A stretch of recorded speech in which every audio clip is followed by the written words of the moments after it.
موقع۔ اسلام آباد high court نے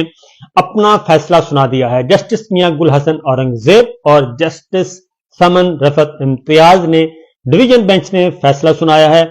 اور بقول شیر افضل مروت کے سائفر کیس وڑ گیا۔ سائفر کیس وڑ گیا، اس میں کوئی رائے نہیں ہے اور سائفر کیس کو اٹھا کے ردی کی ٹوکری میں ڈال دیا گیا ہے۔ یہ میں آپ کو ججمنٹ پڑھ کے اور سینئر موسٹ قانوندان، آئینی ماہرین، ان سے بات کر کے یہ آپ کو بتا رہا ہوں کہ سائفر کیس جو ہے وہ انہوں نے کہا کہ ہے غیر پارلیمانی لفظ، لیکن اس کے علاوہ کوئی اور ہو نہیں سکتا کہ اتنی فصاحت و بلاغت کے ساتھ انہوں نے کہا جی بڑھ گیا، اور نہ صرف بڑھ گیا بلکہ یہ دوبارہ بھی زندہ نہیں ہو سکتا۔ اور جو عمران خان صاحب کو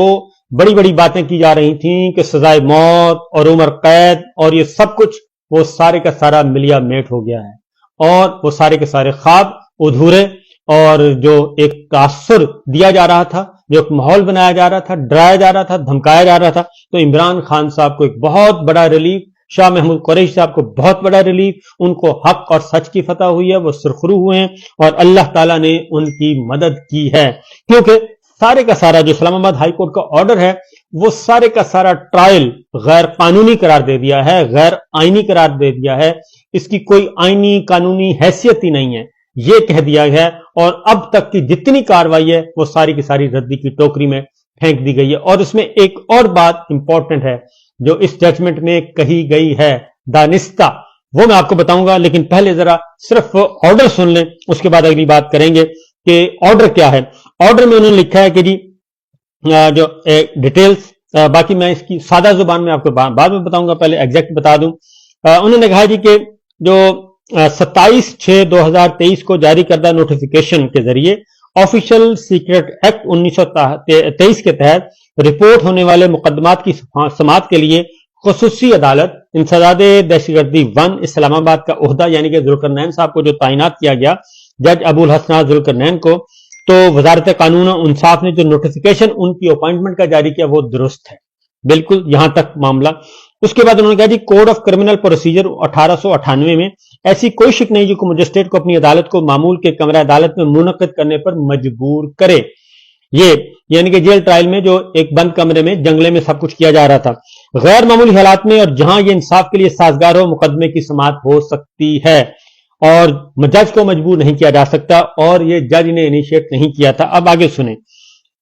جیل میں اس طریقے سے انجام دیا گیا جو اوپن ٹرائل یا کیمرہ میں ٹرائل کی ضرورت کو پورا کرتا ہے، بشرط کہ یہ قانون کے ذریعے فراہم کردہ طریقہ کار کے مطابق ہو، یعنی کہ جو عدالتیں اعلیٰ عدالتوں نے طریقہ کار متعین کیا ہے جیل ٹرائل کا وہ اور اوپن ٹرائل کا وہ ہو تو ٹھیک ہے، ادروائز اس کی کوئی حیثیت نہیں ہے، لہٰذا یہ جو ٹرائل ہو رہا تھا یہ غیر آئینی اور غیر قانونی قرار دیا جاتا ہے۔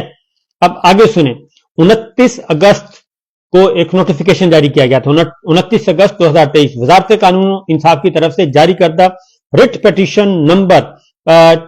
2656/23 میں غیر قانونی اختیار کے بغیر، یہ جو نوٹیفیکیشن تھا 29 اگست کا وہ بھی غیر قانونی اور غیر آئینی قرار دے دیا گیا ہے، اور اس کے لیے کوئی قانونی اثر نہیں، مناسب حکومت کی طرف سے حکم کی خواہش اور سیکشن 352 فراہم کردہ تقاضوں کی تکمیل نیز Lahore high court Lahore rules کے والیوم 3 میں باب 1 کے حصہ اے میں رول 3 یعنی کہ آگے ٹیکنیکلٹیز ہیں وہ ساری کوٹ کی گئی ہیں، اور اس میں انہوں نے کہا ہے کہ مورخہ 13 اکتوبر کا نوٹیفیکیشن جو جاری کیا وہ بھی غیر قانونی ہے، اگست میں جو جاری کیا گیا